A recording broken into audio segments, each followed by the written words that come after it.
Hello, everyone, and welcome back to another episode of Nerdy Movie News Roundup. This is the show where we round up all of the latest news in the world of nerdy movies. We actually have a metric ass ton of stories to cover today, so let's just jump right into it. So first up, we have an update on the Barbie sequel. It seems like there is trouble in paradise. Barbie's expiration date is looming. It has been 3 years since the bright pink sensation hit the box office and racked up $1.5 billion.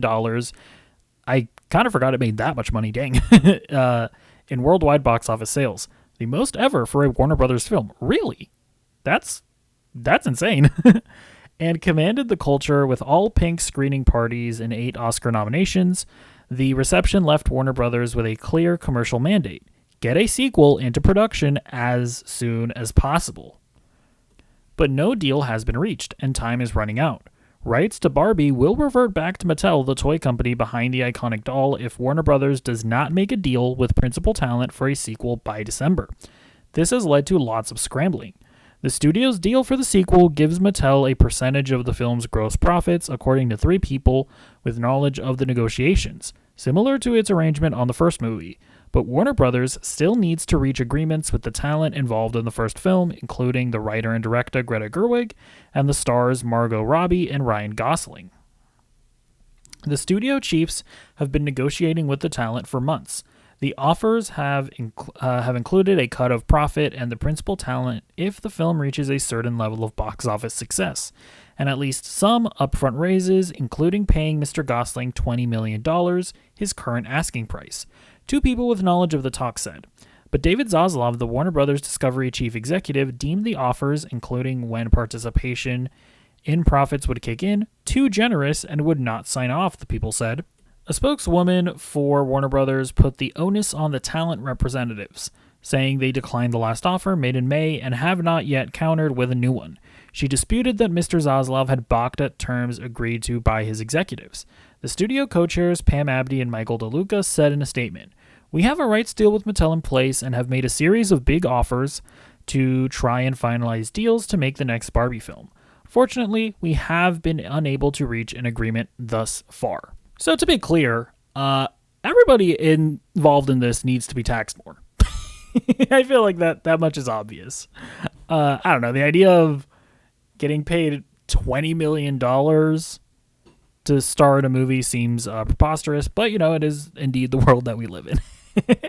So listen, I'm not sitting here like, cheering for Margot Robbie and Ryan Gosling to get paid more money. The big bad studio, they're terrorizing on the little actor. That's obviously not what's happening here. But also, I don't necessarily begrudge, right, Ryan Gosling and Margot Robbie if they think that they're worth that much, and they think that that's the amount of money that they need in order to make the movie. Then it's up to the studio to either pay them or not pay them. And there's obviously no denying that they have basically all the leverage in this scenario. Like, Margot Robbie and Ryan Gosling obviously would like to star in a Barbie 2, but their careers are obviously big enough at this point that they don't necessarily need it, especially Ryan Gosling, who is about to be in Star Wars Starfighter. He might end up being like one of the faces of Star Wars. He's going to be in Ghost Rider. He might end up being a big player in the MCU. So, I don't know. I have to imagine that this is going to get through. I have to imagine that Ryan Gosling and Margot Robbie and Greta Gerwig are probably going to get what they want, because at the end of the day, Warner Brothers is probably going to want to make this movie at any cost possible. Although, does kind of remind me of a certain other film, which was initially only supposed to be a standalone movie, but then it ended up making over $1 billion. And then they said, well, off to make the sequel, and we'll give the creators anything that they want. Do you know what I'm talking about? That's right, it's Joker Folly Dicks. And how much did the sequel make? It only made $207 million worldwide. That is abysmal.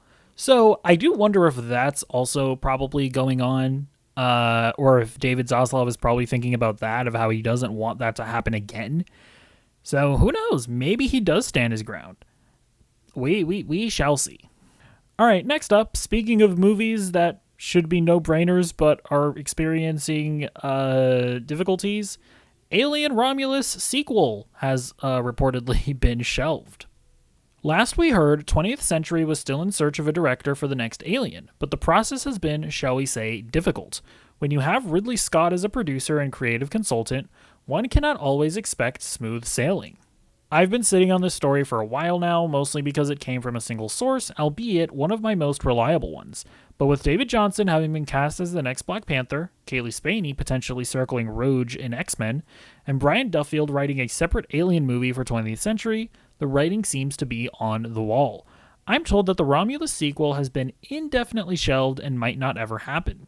There are just too many obstacles to overcome, and Scott's hands-on involvement has become too much. Alvarez wanted to bring back Michael Fassbender's David for his sequel, with the actor practically signed on and a final draft of the script written. But then Scott refused to have David, a character he created, involved in another director's film. That sent the entire project into a tailspin, and with Alvarez, the creative brain behind Romulus, exiting and moving on to other projects, there is currently no path forward for the sequel. Now, I have admittedly never watched Alien Romulus, but I heard it's good, and it just needs to be said, Ridley Scott needs to be not involved with this stuff at this point. At least I feel like. He's unfortunately just very inconsistent as a filmmaker. His last few Alien projects have not been super well received. It's just like, bro, let other people have the baton or whatever. Like, let other people run with it. And now I don't know if he owns certain rights or something, but Fox at some point should probably put their foot down and be like, hey, listen, Alvarez just made us a very successful, a very well-liked Alien movie. If he wants to use David, he's going to use David. You can be a part of the process. You can advise him on, if you think the character is being used well. We would love to have you as a part of that process, but no, he's going to use David, and if you're not okay with it, then you can go, I don't know, take a hike. At a certain point, it's just unfair, I feel like, to the fans to have Ridley Scott just standing in the way of a franchise that they were actually excited about. When I say franchise, I mean sub-franchise. You know what I mean. All right, next up, we have some pretty juicy details on the cancellation of Wonder Man. So we have the showrunner, Andrew Guest, and one of the other creators, Destin Daniel Cretton, who, by the way, directed Spider-Man Brand New Day. He also chimed in. This is such a weird situation. Let's see what they have to say. Listening. I appreciate you all. I feel how you all feel, and I just want to clear up what I can here. This is not a marketing stunt. There is no movie in the works, and Destin's schedule and no one's schedule was an issue. Yaya, Destin, Sir Ben, and I all loved making this show, all felt passionately about continuing to do it, and were eager to. Contracts were signed, schedules were cleared. The writer's room was supposed to start this month. The production was supposed to begin early next year, and there was a decision made internally between Disney and Marvel that this didn't make sense for them, even though a few months ago it did. And that's essentially all I really know. Numbers aren't really shared with me. And even though the writer's room hadn't started, I had written the first episode of season 2, and we had an outline for where the season would go, and everyone felt really good about it. It was going to be a really incredible season that hopefully surpassed season 1. I appreciate everybody getting out there and letting your voices be heard about how you feel about this. And I think there's important conversations being had online about the kind of stories that we're prioritizing and the kind of shows platforms want to make. I hope people are listening. And I also hope that Emmy voters are thinking about Yaya and how much he deserves an Emmy for the incredible work he did on this show. And when we look at some of the comments here, Somebody said, Marvel, when a black character gets a whiff of popularity and we see the Hulk raging out there, he liked that. Somebody says, losing this and Blade in the same day was certainly ... a choice. He liked that. This isn't a Marvel issue, it's a Disney problem. They did the same thing with the Star Wars franchise, a supposed liberal company that caters to the conservative base. Another one comparing it to Blade. Disney canceling Wonder Man and quietly canceling Blade in the same amount of time is crazy to me. Listen, why make a high-quality show that people like and is Emmy nominated when instead you can lay off massive groups of creative people, hand out giant bonuses to top executive, and just invest in AI? Who needs a show shot in LA when they can just spend $250 million on things like a green screen live action Moana? He liked that one too. And then we also have Destin Daniel Cretton here who says, but just as puzzling was Marvel's decision on the same week that his movie was breaking box office records to cancel Wonder Man, a show that is currently Emmy nominated and which was renewed for a second season just a few months ago. What gives? I love that show to death. If it were up to me, we would be making that show. And I do believe that and I know this sounds weird, but if it were up to Kevin Feige, we would be making that show. And I'm just talking. I don't fully understand the business of streaming, but if the business was right, we would be making that show because I know Feige loves that show as much as I do. It's a bummer. I'm heartbroken about it, but I need to fully understand the why, Cretton said. When asked if he would do a Wonder Man movie, Cretton said it was an interesting question, but that yes, he would. Partially because there's a level of public transparency missing from streaming, because then we can clearly know if it's a success or not. It's just very clear numbers, he said. While Cretton doesn't know what is next with his relationship with the MCU, he remains optimistic. I'll say that I had an amazing experience. I loved working with Tom and Z and the entire cast. I actually had here's talking about Spider-Man. So yeah, obviously Andrew was throwing out a lot of insinuations there, but this is perplexing, right? Because normally when a show gets canceled, you kind of just, throw your hands up in the air and go, well, I guess I just didn't do the numbers. But that's clearly not the case because, hey, this is a very inexpensive show to make, right? Like, there's not a ton of action. Like, there isn't even a fight scene at all in Wonder Man. It's mostly just people talking in rooms.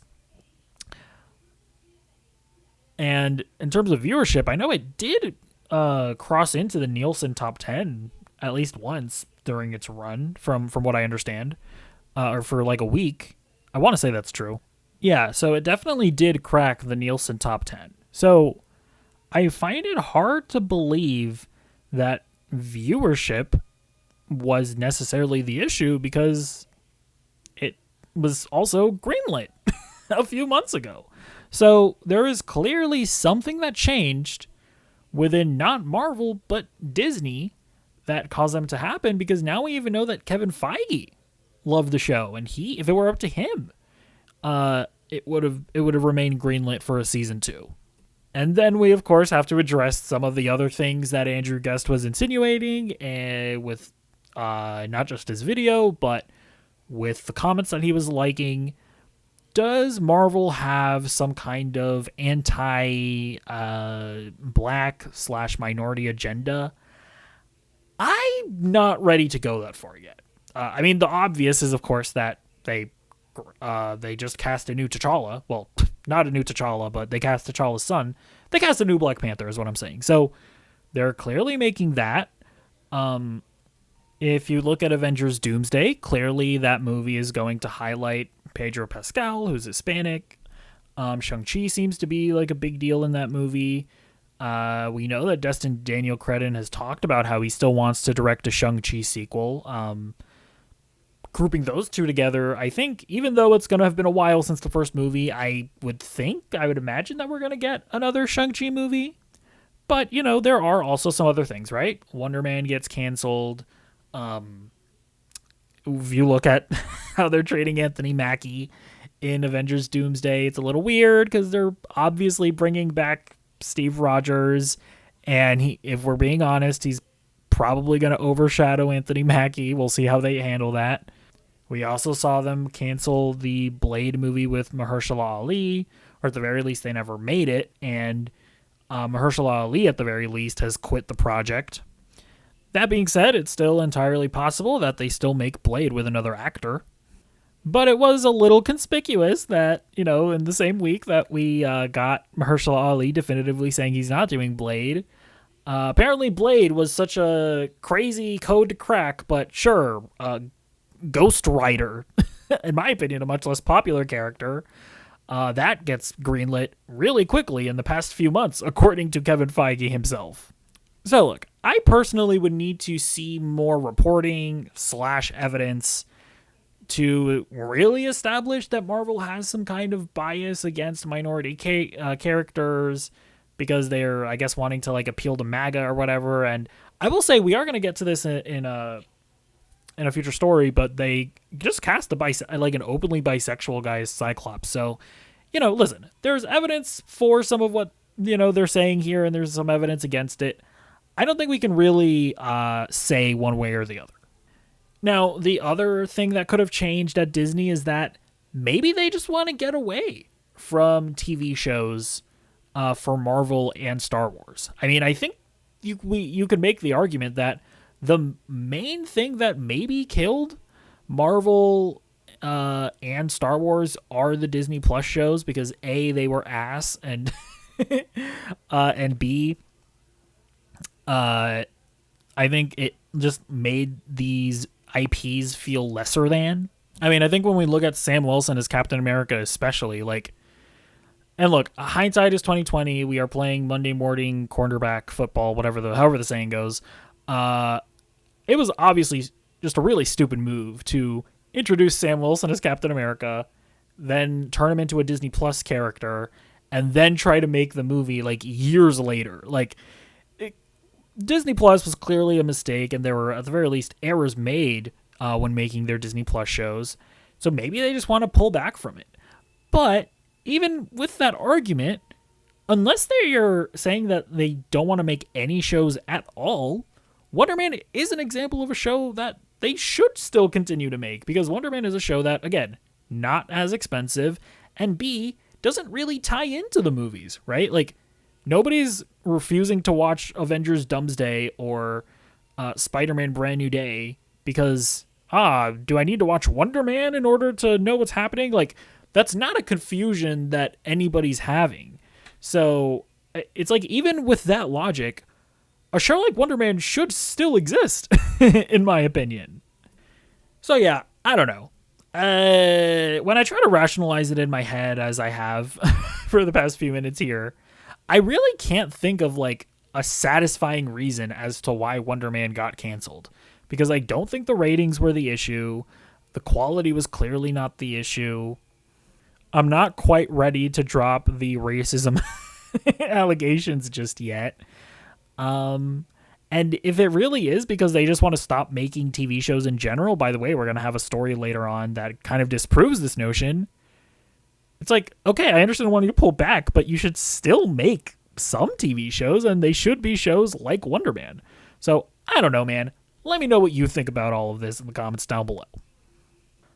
All right, next up, we got an update on the Jimmy Olsen show that is not controversial at all, and every DC fan is excited for. Mary Holland from Ghosts, The Little House on the Prairie, and by the way, there's a picture of this actress, has been cast as the female lead in DC's Superman spin-off series centering on Jimmy Olsen from HBO Max. Sources close to the production tell Deadline. She will play the role of Sandra, we hear.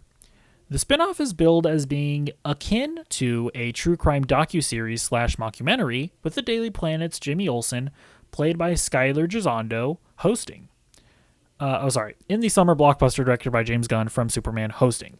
Season 1 will be centered around DC bad guy Gorilla Grodd, who has psychic powers and other skills after his encounter with an alien spaceship. So yeah, if I'm being perfectly honest with you, I am not familiar with this actress. I'm also not really familiar with Sandra from the comic book, so I wonder if this is an original character. I tried to Google Sandra DC Comics, and the only thing that pops up is Sandra Wu-San, who is apparently Lady Shiva's real name, and I highly doubt that that's who this is.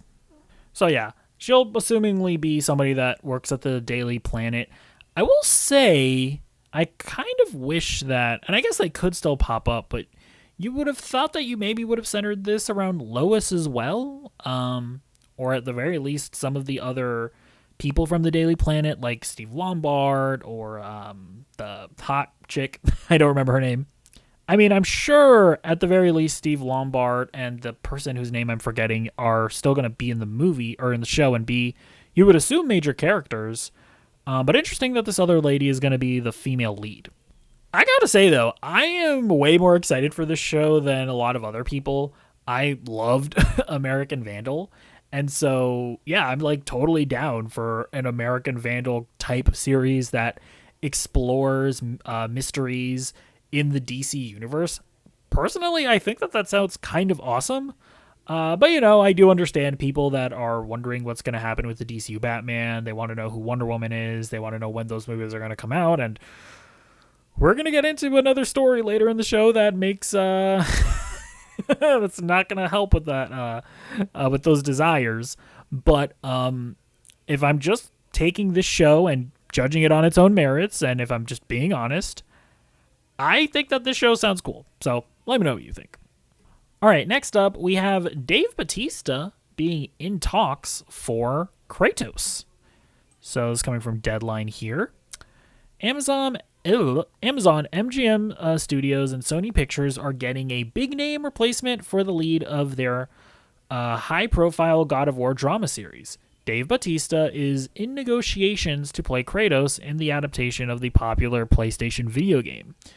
The role is being recast after Ryan Hurst, who had been originally set as Kratos, tore a bicep while performing a stunt on set in late June, 4 months into the shoot, with the injury requiring surgery followed by a long recovery. Bautista's extensive background as a decorated professional wrestler would allow him to step into a physically demanding role such as Kratos with limited preparation given the tight schedule. What's more, he is coming off shooting a similarly physical fantasy project, the new Highlander movie, which required him to bulk up. So yeah, this is certainly an interesting development. There are a couple of red flags, though. First of all, now, granted, I've not seen Blade Runner 2049.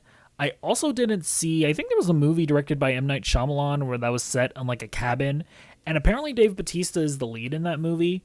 But, just based off of the things that I've seen, I'm not sure I've been convinced that Dave Bautista could like lead a TV show.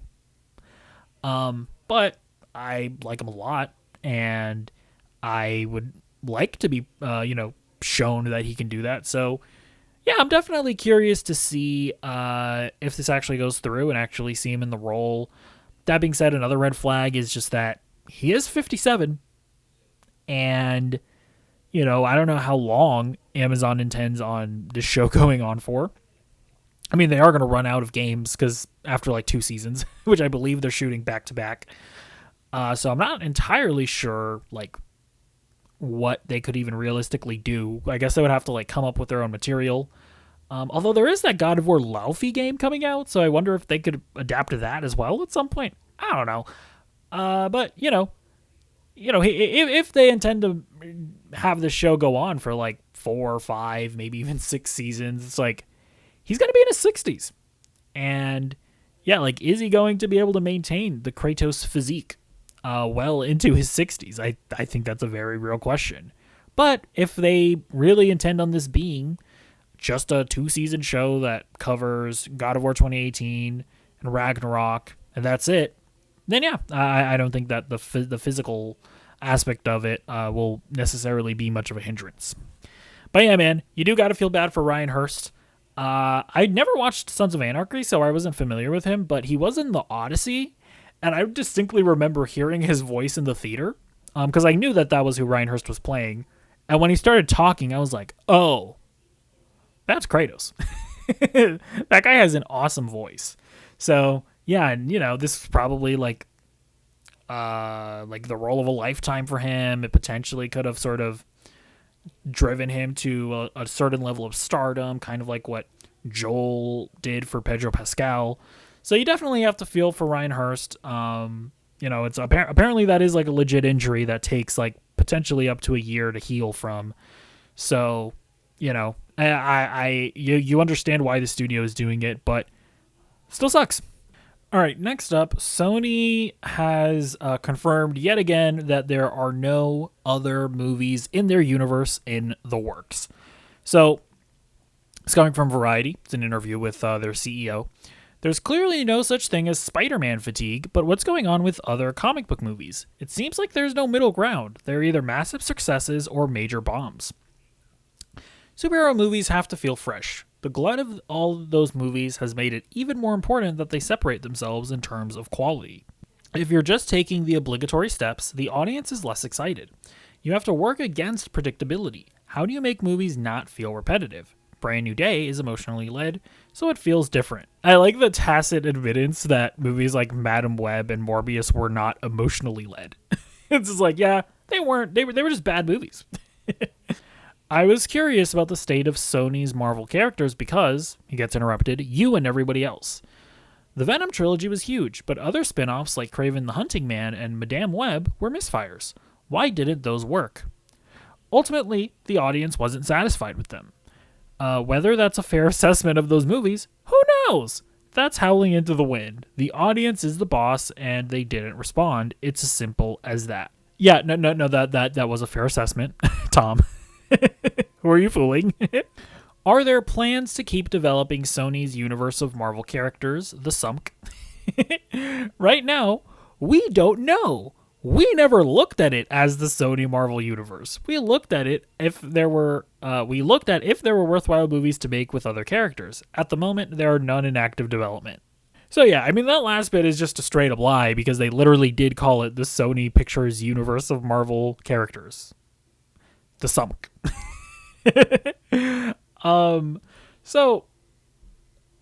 Here's what I've always thought about these movies. It's not that they couldn't have worked. It's just that Sony made them in like the worst and just laziest way possible, where they were movies that were clearly made out of not passion, but just necessity. Because the studio wanted to mine the Spider-Man IP more. They saw what characters they had that they could theoretically make movies out of. And then they went to random directors that, and writers that aren't, let's be real, probably very good. And they were like, hey, can you just make a movie out of this guy? And they're probably looking for jobs. And they were like, yeah, sure, I guess. And like, it's not like with Phil Lord and Chris Miller, who are A, talented, and B, have a genuine passion to make movies out of Miles Morales. Like, they didn't take the time and effort to go out and see if there were any people in the industry that actually have something to say with Kraven the Hunter or with Madam Web. Because it's like, I don't even know that those movies were doomed from the start. Like, you tell me you can't make a cool movie out of a guy who hunts, like big game in a fantastical universe? Like, I mean, even I didn't even necessarily hate the premise of that movie. Like, yeah, like a guy who hunts poachers was essentially the premise of that movie. Like, that could be kind of cool. I remember there was like an initial rumors of what Madam Web was going to be about, and it was supposed to be like almost like a Terminator 2 situation where like Madame Web had to go back in time to save Peter Parker, like a child version of Peter Parker, and the root of that story was still kind of there, but it was with these other random characters. And it was just like, it's like, I don't know, like these movies could have potentially theoretically been interesting, maybe, but it's just like at every point in time, they just didn't take the effort to actually find people that wanted to tell interesting stories with these characters. But I don't know. At the end of the day, like, the ultimate reason that these movies failed was because they were bad. I don't think it's necessarily because it didn't have Spider-Man in them. That being said, it would have helped. I am curious. Like, they made the Spider Noir show. could they have theoretically made a Spider-Noir movie? Like, could they have theoretically made, like, I don't know, a Silk movie and centered their universe around her so that there's at least a spider character that is like that is like the main focus of that universe and that everything revolves around? Like, I've always wondered if they were at least able to do something like that. So yeah, we'll see. Or actually, hopefully we don't see what comes next out of the sump. All right, next up, the Disney CEO talks about the failures of The Mandalorian versus Grogu, Dawn of Justice, and the live-action Moana, a.k.a. Dwayne "The Rock" Johnson having a midlife crisis. Even when our franchise films don't meet our box office expectations, as with The Mandalorian and Grogu and the live-action Moana, our investments in these core properties fuel other parts of our company, DeMauro said. The Mandalorian and Grogu drove healthy growth in retail sales for the Star Wars franchise and drew guests to the updated Millennium Falcon attraction at Disneyland and Walt Disney World, and led to significant engagement in gaming as well, he explained. And the live-action Moana is expected to be a strong title on Disney+, building on the success of the original film, which is one of the most streamed movies of all time. Disney summed up its outlook on these box office disappointments by writing in its earnings release. These franchise investments contributed to value creation beyond their theatrical release. Now, there's another guy. Disney CFO Hugh Johnston echoed DeMauro's views on these box office disappointments by saying, "Theatrical performance is important to us, of course, and we certainly aspire to deliver consistent financial results for our films. But the nature of the film industry is such that it is more of a portfolio game. The good news for us is our diversified business helps us basically cover the volatility that comes out of the film business. The theatrical window in a lot of ways is just one data point, and the real value of that IP is the cumulative benefit of decades-long storytelling and our ability to take that IP and lay it into the entirety of the Disney flywheel." Now, what's interesting about that is that it obviously sounds like massive cope, but I should clarify for people that this was all said during an earnings call for Disney's investors. And what is interesting to note about earnings calls is that they literally can't lie or mislead because they could get into like actual legal troubles. So it should just be noted that when they say that they don't necessarily view those movies as like outright flops because those expenses are essentially covered due to ancillary, is that the word? Revenue, like stream or like merchandise sales and video games and whatnot. They're not lying. They literally can't lie in these earnings calls, or else they could get into legal trouble. So it's really not cope. That is like an interesting thing to learn, that The Mandalorian and Grogu and the live action Moana, like, Disney does not view those projects as like horrific, tragic failures. Like, they, according to how their numbers work, you know, the expenses were basically covered. Obviously, they wanted to make more money at the box office. So in that sense, like, yes, they are failures. They want to make big money at the box office, and all the ancillary stuff is, or should be, ancillary. It should just be additive. But yeah, I think it's interesting to just note that The Mandalorian and Grogu isn't as big of a disaster as we thought it was, nor is the live action Moana, at least according to Disney. All right, next up, Jessica Henwick, who played Colleen Wing in the Netflix show Iron Fist. She is saying that she's not coming back for Daredevil Born Again Season 3. She has this to say: "I've said this multiple times over the years. I would love to come back. I know that everyone is back this season. I'm not in this season," Henwick told Inverse. "We did have discussions about whether I should go back this season, but for me, her story ended with her going off into the sunset. She has the Iron Fist. She's got Misty by her side. Daughters of the Dragon is happening. She ended on a really great note. I'm just not interested in bringing her back unless it's worth sort of unpicking that happiness. Because obviously she can't be happy on a new TV series. If she's back, Something's gone wrong, she said. I would absolutely love to come back, but it would just really have to be the right story. According to Henwick, the creatives behind Daredevil Born Again had a similar attitude. They were like, yeah, we don't want to bring you back, and then you just stood in the back of the shot, so hopefully soon, but I don't really know. So yeah, I gotta say, while Jessica Henwick was certainly the highlight of that Iron Fist show, that show wasn't particularly good, but Jessica Henwick and the character Colleen Wing were always great. Like, she was easily my favorite character. And so I do want to see her come back in some capacity. I respect that she was like, hey man, you didn't write me a good part.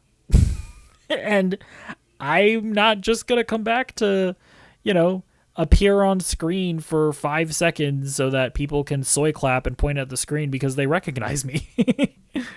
And I think it's smart on her as well, because we saw what happened with Jessica Jones. I don't know about you guys. I was very disappointed. I thought that she was going to play a much bigger role in the season. I feel like that's what the trailer insinuated.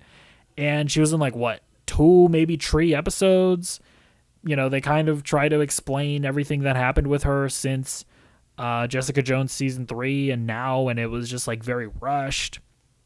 It was like, oh, Jessica Jones is back, and she has a daughter, and Luke Cage is off working for Matthew Lillard, but none of it was given time to breathe and explore properly. So I was pretty bummed out about Jessica Jones in season 2, and I'm very nervous about how shittily they're going to include Iron Fist and Luke Cage in season 3. So yeah, I mean, if I'm Jessica Henwick, I totally respect this, and who knows? She's such a great actress, and she's in a lot more movies now. She could potentially get cast in a movie, right? We saw the Punisher get put in a Spider-Man movie. If they ever get around to doing another Shang-Chi movie, she would totally fit in there, I would say. And clearly they're not against bringing streaming show characters into movies. So who knows? I don't know. We will wait and see. All right, next up, we got another update on the Warner Brothers Paramount acquisition. Let's read this Variety article. The judge hearing the antitrust case seeking to block the Paramount-Warner Brothers Discovery merger has issued a preliminary scheduling order with a trial set to start in March 2027, considerably later than Paramount was hoping for. Judge Araceli Martinez Olguin, I just assumed she was Italian because of the first name, and now after reading the rest of that, I don't know. Anyways, not important. On Tuesday, issued a ruling that said the trial will run a total of 12 court days, beginning Tuesday, March 2nd, 2027, and ending March 9th. The scheduling matters for Paramount, which will begin accruing a ticking fee payable to Warner Brothers Discovery shareholders of $7 million per day, starting October 1st until the deal is complete. The trial is scheduled to start roughly 5 months after that, which means Paramount will be on the hook to pay around $1.2 billion to Warner Brothers Discovery shareholders by the time this trial is scheduled to conclude. The Paramount ticking fee payments to WBD are not due until the deal closes. And this is what I've been saying for the past few months on this channel, which is that this is going to be even more expensive for Paramount as this goes on past I forget exactly when the date is, but it's I believe past September. I think starting October 1st, they have to pay Warner Brothers an extra $7 million a day. That's right, $7 million a day, and that's how they calculated that extra $1 billion by the time the trial begins. That doesn't even factor into account how long the trial could actually take. I don't know if you know this, but trials tend to take a long-ass time. And then, even if Paramount wins the trial, then the state attorney generals can, appeal it or whatever, and so that will delay it even more. I don't know, man. Look, do I think that at the end of the day, billionaires get what they want? Yeah, probably. But is it entirely possible that this doesn't end up going through? yes, like, I don't think that this is a done deal at all whatsoever. Because let me read this as well. The merger itself has an expiration date of June 4th of next year, and Paramount agreed to a $7 billion termination fee if the transaction did not close due to regulatory issues. The judge has not given any timeline as to when she would make a decision after the trial.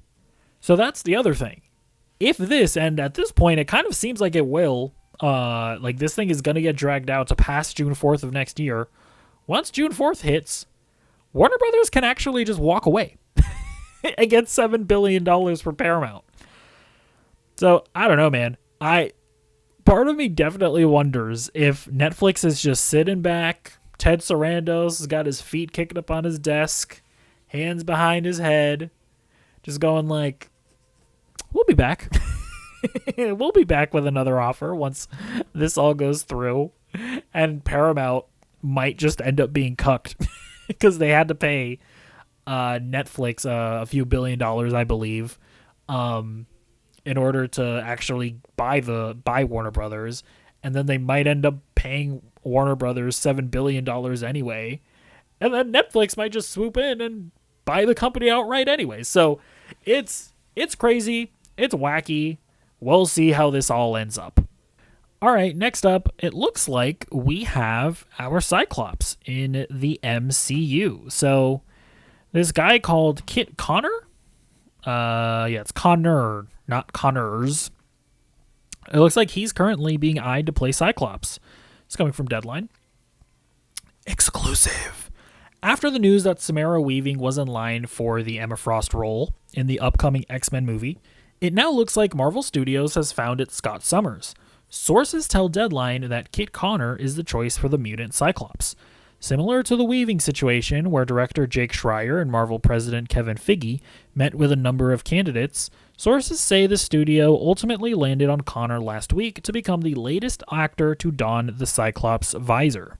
So yeah, apparently this guy is mostly well known for being in a show called Heartstopper on Netflix. That's a show that I've never seen. But based off of what I've been hearing, apparently this guy's really good. And that's at the end of the day, the thing that I mostly care about. I never get super attached to roles or to actors being cast in specific roles. Like I was totally down to see Cooper Hoffman because I really enjoyed him in the Log Walk, but I'm not like upset that they cast this guy because Marvel has a pretty good track record. So yeah, I'm sure he's going to be good for the role. Just looking at him, it seems like he's going to be a good pairing with Sadie Sink, who I think we can openly talk about Spider-Man spoilers at this point. Obviously, she plays Jean Grey.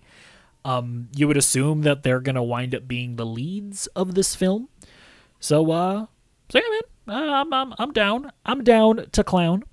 But yeah, I'm just really excited to see them give Cyclops his due, right? Like, I'm excited to see if they can give James Marsden a good send-off.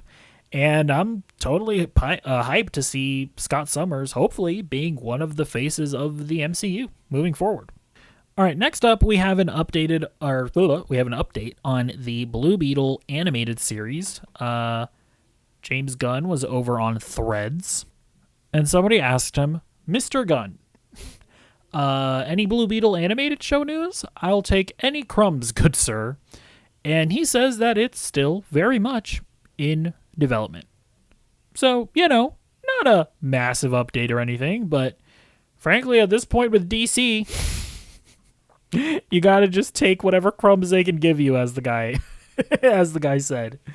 Listen, I know a lot of people are not super hyped up about a lot of the smaller characters getting projects before Batman and Superman, but I don't know, man. I just kind of get where they're at right now. So, we're going to get into a story later on in the show that gives us an indication of why exactly that might be the case. But, we already know that there's probably issues going on with, like, Matt Reeves and the Batman Part 2 taking so long, and that being potentially a reason as to why Batman isn't around.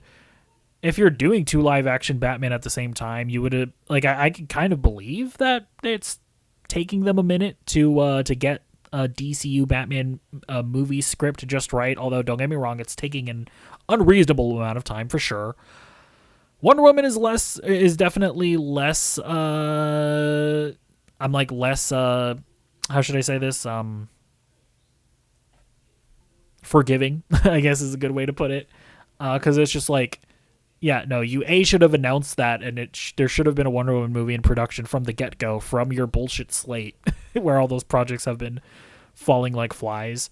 But, we know that the script is being written, and if, theoretically, those Batman is being worked on, and a Wonder Woman script is being worked on, if a Blue Beetle show is ready to go before those projects, I'm not gonna throw a hissy fit, because I know that those projects are in development, and not for nothing, the Batman is still a DC Studios movie. So as somebody that is interested in anything at DC, like I'm not so hyper focused on the DCU. Like I still count the Batman Part 2 as one of James Gunn's projects, which is being worked on, or which is shooting right now. So yeah, I don't know. I'm not as negative on a Blue Beetle animated series, is I guess what I'm saying with all of this. Also, I just like Xolo. Like I'm excited to see Xolo in like Man of Tomorrow next year. I'm excited to see his animated show, and I'm especially excited to see him in One Piece Season 3 playing Ace, Fire Fist Ace. That's going to be awesome. All right, next up, we got a bunch of castings for the Legend of Zelda movie. So this guy is going to be playing Ganondorf. This is Uli Latukefu. This is coming from Deadline. Australian actor Uli Latukefu has landed a major role. He'll play the lead villain Ganondorf in The Legend of Zelda, Sony and Nintendo's live-action feature film based on the popular video game, sources have confirmed to Deadline. It says here, Ganondorf is a powerful warlock king driven to dominate protagonists Link and Princess Zelda's Kingdom of Hyrule. We hear Latukefu inked a multi-picture deal here. So yeah, this is another actor that I'm not super familiar with. Apparently he was on the show Young Rock. Well, I guess we won't hold that against him. But yeah, he definitely looks the part. You would assume he's a decent actor. And, Zelda's a franchise that I'm not the most familiar with. Like, I've played the Breath of the Wild and Tears of the Kingdom. I played, like, the original Zelda game, Link to the Past, Ocarina of Time. And if I'm being honest, I don't know if this is going to anger some people, I don't think that the stories in those games are, like, particularly good, and I don't think that, like, the characters are, like, particularly strong. So yeah, I don't think I'm going to be like super critical, frankly, when it comes to the characterizations of these characters. Like, I feel like as long as you get good actors and they feel like Link and Zelda and Ganondorf, it'll be okay. It's going to be all about, I feel like, the story, if they can actually utilize, or if they can actually take non-story heavy games and create a compelling story out of it, make Link into an interesting character. Those are going to be, I think, where the true challenges lie, less so on like the guys that they get to like portray those characters, because I feel like they're going to have some, creative freedom to express themselves as actors and not be so rigid in the characterizations. Now, some of these other castings are pretty crazy. So it says here, and now sources tell us that the late Sam Neill will also appear in the film.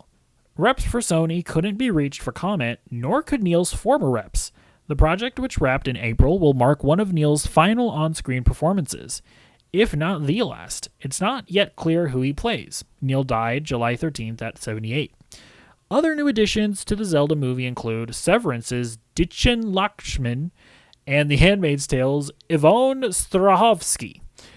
Sources were unclear on Strahovski's role, though we're told she plays a queen character. They had Lachman playing Impa, the bodyguard and advisor to up-and-comer Bo Bragson's Princess Zelda. So yeah, the lady in the middle here is playing Impa, and just visually, yeah, she definitely looks Impa-ish. Seems like the lady on the right is going to be playing a queen of some kind. I don't know if we're going to maybe see Zelda's mom. That would maybe make sense. And yeah, Sam Neill, obviously not on my bingo card for one of his last projects to be Zelda, but that's pretty interesting. I don't know, maybe he plays the old man that gives Zelda or Link a sword. That could maybe be fun.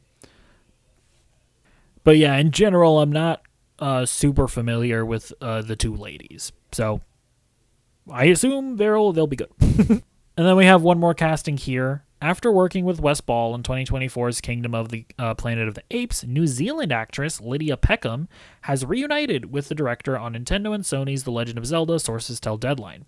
Reps for the studio declined comment. The actress's reps couldn't be reached. The plot of the live-action video game adaptation, which wrapped production in April, remains under wraps, as does Peckham's role. So this is who Lydia Peckham is. Again, not super familiar with her, if I'm being completely honest.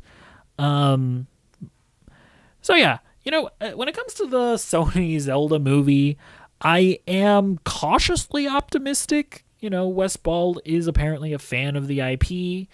I still not yet watched Kingdom of the Planet of the Apes. That's one of those movies that I really need to get to at some point, because I do love the Matt Reeves trilogy, and I've heard it's decent. So yeah, we have presumably a quality director, a guy who's a fan of the IP, and obviously there's a lot of potential for Zelda to work in a big live action Lord of the Rings-esque adaptation. But, the Mario movies are ass.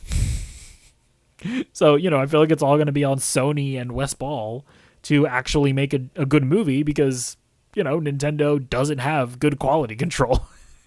Like, I know, like, everybody's all like, oh, Miyamoto, he's involved. That's a good thing. And it's like, he doesn't know what a good movie is, I don't think. Unfortunately. So, I don't know. We'll see. All right, next up, we have David Zaslav still saying that DC looks very good after the bomb of Supergirl. So let's read from the wrap here. David Zaslav still has faith in James Gunn and Peter Safran's vision for DC films despite the disastrous box office of Supergirl this summer. The Warner Brothers Discovery CEO was asked directly about the future of DC on Thursday's earnings call, and he responded by talking up James Gunn's sequel and the Batman Part 2 director Matt Reeves. On the DC side, James is focused on Man of Tomorrow. I saw some pictures yesterday that looked amazing. Actually, yesterday was James's birthday, and he's out working. He's working 16, 18 hours a day. It looks fantastic. We're super excited about it. Matt Reeves, I spoke to over the weekend, and he's working very hard on Batman. Zaslav declined to address Supergirl directly, and notably did not tout James and Peter's 10-year plan for DC, as he has done on several earnings calls before, but he expressed optimism in the next DC projects on the docket.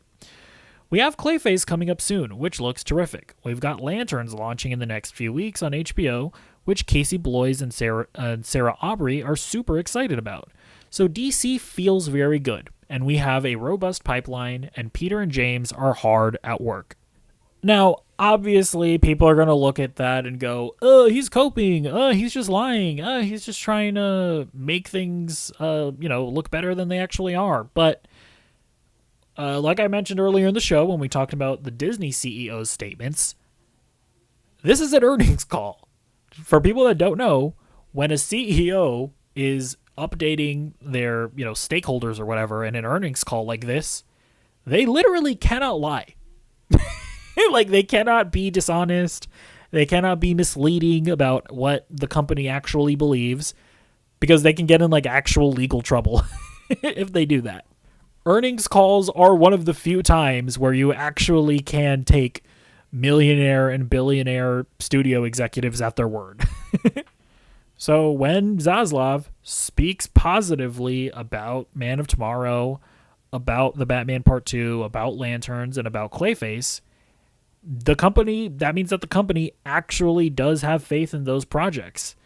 And when he decides not to speak about Supergirl, well, yeah, that obviously says a lot. Supergirl was a disaster.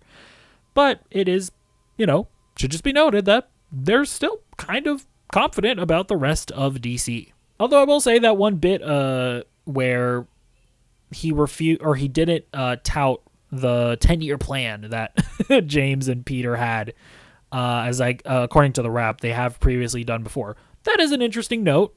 If maybe things with James Gunn and Peter Safran are a little shaky potentially, and that could also be just related to the Paramount merger, which is, going to leave everything up in the air.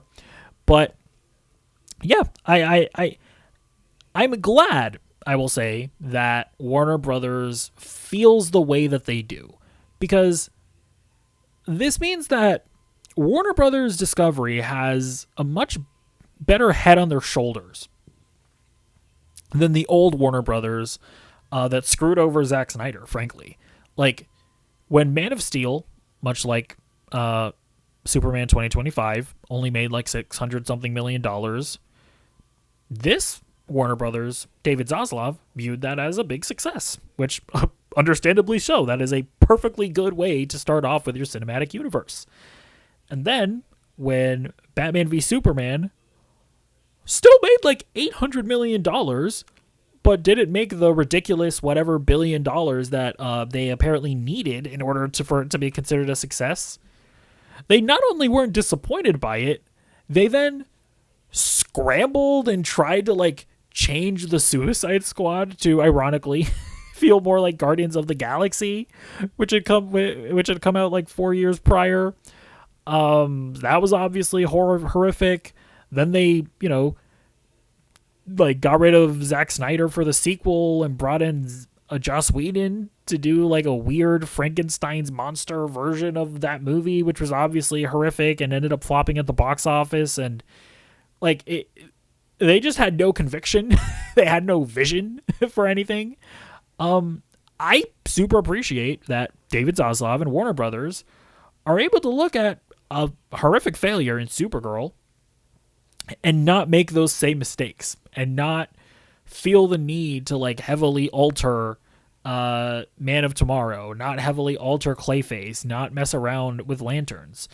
I think it shows that they have the like, the patience and the vision to wait things out a bit, because everyone, everyone always talks about the MCU, right?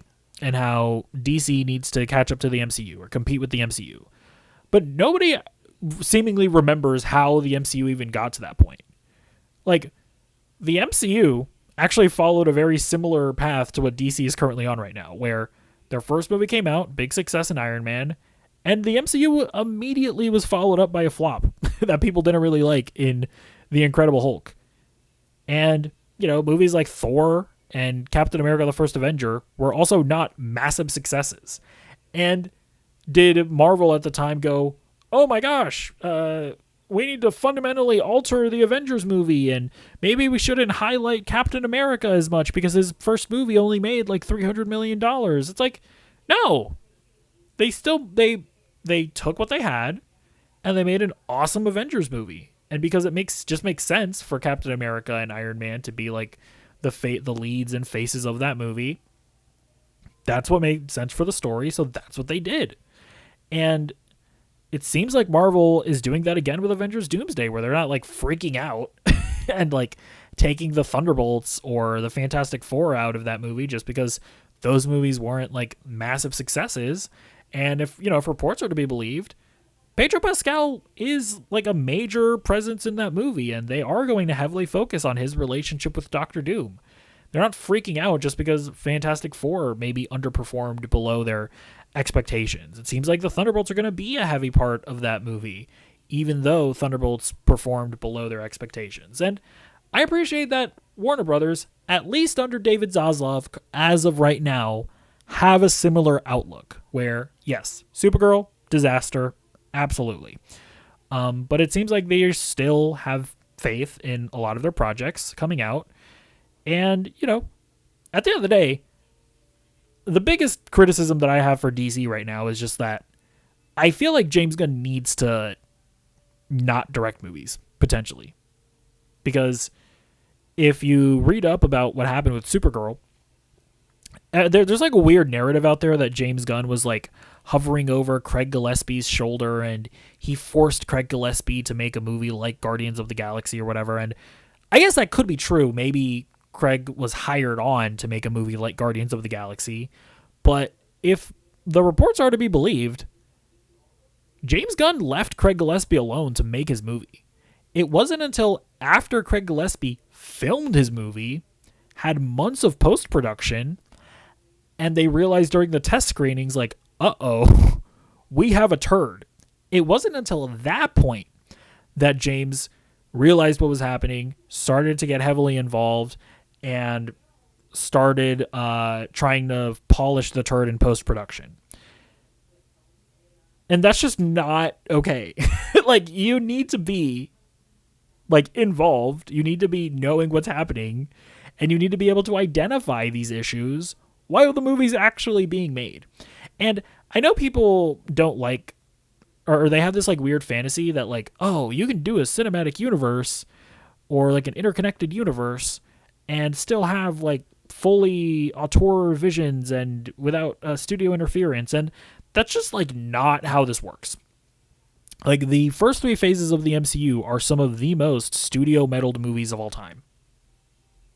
And that's reasonable, because they're all part of one interconnected franchise, and there needs to be somebody's vision that is ensuring a certain level of quality. And that guy's Kevin Feige. And that guy, and for DC, that should be James Gunn. But if he's off directing Man of Tomorrow and working on Man of Tomorrow, and he's not paying attention to what Craig Gillespie is doing on Supergirl, by the time you realize what's going on, it's kind of too late to fix it, James. So that, I think, is the super concerning part about DC right now, is whether or not James truly has his eye on the ball and is able to actually get involved and fix projects when they don't work out. Because listen, it seems like Clayface, it looks really good. It seems like that's going to work out. Lanterns seems like it's going to work out. But imagine if by the way, this is another reason why I'm actually happy in some ways that we haven't gotten a DCU Batman or a Wonder Woman movie yet. Because could you imagine if instead of Supergirl, we got an ass Andy Muschietti directed Batman movie instead? That would be a doomsday scenario.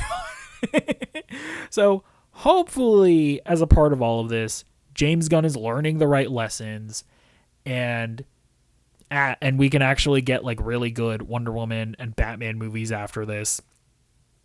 And James Gunn is able to learn how to like spot these issues earlier on. So we'll see, but let me know what you think in the comments down below. All right, so we have an article here in the Hollywood Reporter that potentially gives us an explanation as to why we haven't seen any developments on Batman and Wonder Woman, and why we're not seeing big moves at DC, why they weren't at Comic-Con. I mean, they were at Comic-Con, but they didn't have any big announcements. Like, this could actually be really bad, so let's read this article here. The deal itself, this being the Paramount and Warner Brothers acquisition, also has certain explicit limits on what Warner's can and cannot do, and monetary thresholds above which Warner Brothers Discovery needs Paramount's permission to act. While the merger agreement gives Warner Brothers Discovery a broad remit to keep operating, and a source at the company says that Paramount has not withheld consent on any issues brought to them thus far, another executive who lived through prior deals notes that the longer a deal drags on, the harder it is to maintain that status quo. The first 6 months after a deal is announced tend to be the most straightforward, this exec adds, with things getting more complicated as it stretches beyond that. With the 6-month mark looming and no end to litigation in sight, the pressure appears poised to ramp up. New shows and seasons will need to be ordered, blockbuster movies need to get a greenlit, licensing deals need to be signed, and streaming agreements need to be executed. Many, in fairness, already have. But if Paramount and Warner's find themselves at odds over a series pickup, over a film budget, over licensing deals, things could go south fast. There are a few clauses in the merger agreement that could cause issues as time goes on. For starters, there are limits on deals involving key property IP, both for new deals, e.g. a film or series, or a licensing deal to a third party. The agreement does not specify what qualifies as a key property, but one can safely assume that franchises like Harry Potter, Game of Thrones, and DC are among them. So yeah, man, that could be an explanation as to why they haven't announced developments on a Wonder Woman movie, why they haven't announced developments on Brave and the Bold. And I gotta say, if that truly is going to end up being the case, if it really is going to end up being the case that they can't move forward with Wonder Woman or Brave and the Bold until this trial is over, that's awful. That is, for people that don't know, so the trial isn't set to begin until, it's not expected to begin until March of 2027. And who the heck knows how long it's going to take for, the trial to commence, and then for the decision to be made, and then for potential appeals to happen.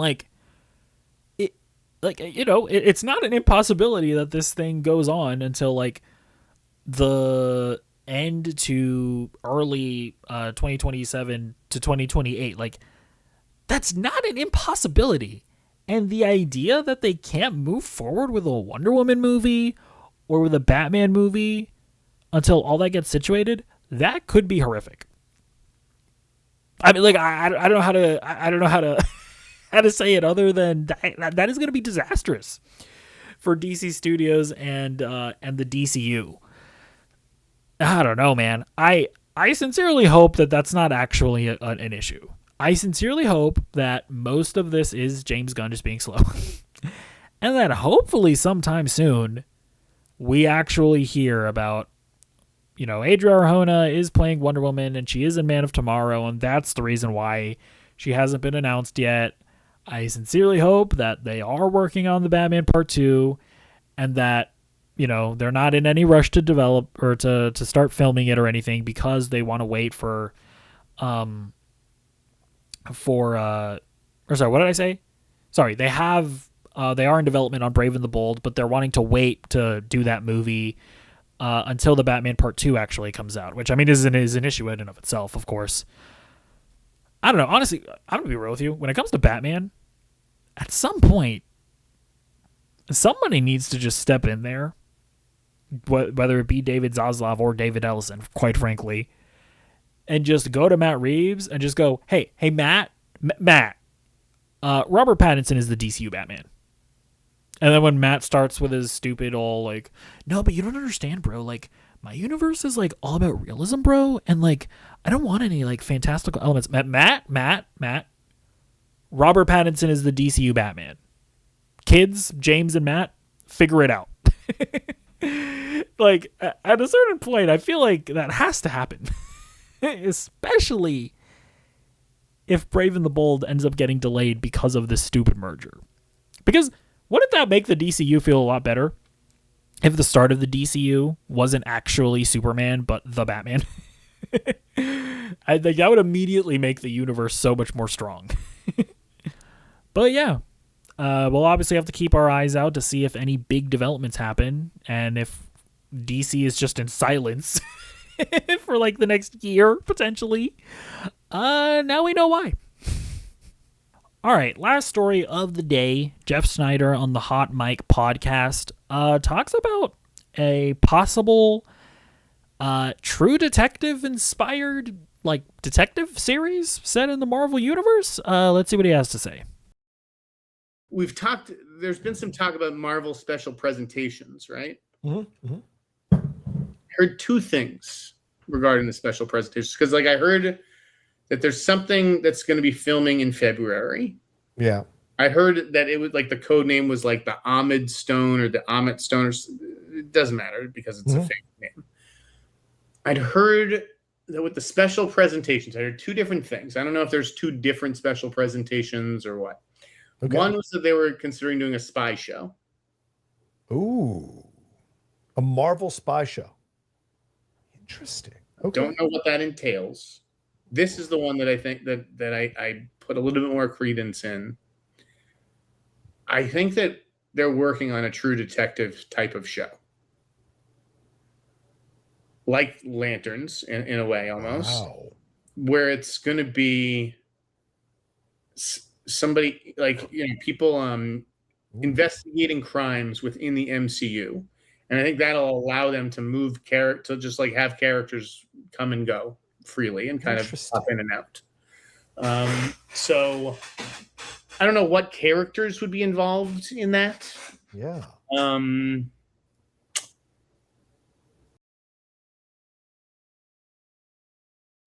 Ooh, I accidentally muted myself. Anyways, it's finally happening, guys. The Jimmy Woo and Darcy show. You remember when WandaVision was a thing and everyone wanted them to do like an X-Files type series where they investigate MCU related crimes throughout the universe? I mean, that could theoretically be what they're finally getting around to doing. Yeah, I find this just so interesting. Again, I go back to the Wonder Man show. The only explanation for the cancellation of Wonder Man that makes sense to me is that they are wanting to move away from TV and that they want to make their brand focused on films to build it back up again. That makes sense to me. But now we're hearing that no, they are actually still working on TV shows. They're working on apparently a spy show, hopefully better than Secret Invasion. And apparently they're working on like a true detective kind of show. So they're clearly still working on TV. Again, why did you cancel Wonder Man? I don't think it was the ratings. When it came out, it did crack the Nielsen top 10. It was not a very expensive show to make, clearly, when you watch it.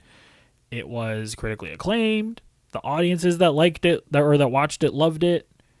You're getting Emmy nominations. I don't understand why you would cancel Wonder Man. Very bizarre. And the fact that they are in active development on MCU live action shows. Although I should specify, the reporting here is a little confusing because he mentioned special presentations, but then he calls them series. He calls them shows. I will admit that is a little bizarre. I think Jeff is just a little confused here. It sounds like he's talking about shows, like TV shows, though. So we'll see. I mean, look, if they actually make the Jimmy Woo and Darcy show that we've always wanted, I don't think it's too late. I would still watch the heck out of that. Obviously, the spy show is just very dubious after Secret Invasion. But I guess if I'm trying to rationalize the Wonder Man thing even more, maybe they want it to be the case that MCU TV shows don't feel lesser than. They want them to be less frequent, but they want them to feel like events, like maybe we're going to get into a cadence where we're getting like maybe like one MCU show a year. And when an MCU show comes out, it feels like a big event. Maybe you could justify it that way. Of like, instead of having little shows like Wonder Man, even though I feel like that makes the most financial sense, maybe instead of having little shows like Wonder Man and Ironheart that don't really do much in terms of viewership, although again, Wonder Man didn't cost that much, but anyways, whatever. Maybe you want to only have like one big event show a year that actually feels special. Maybe it's something like that. I don't know, but that's all I got as far as justifying their behavior here.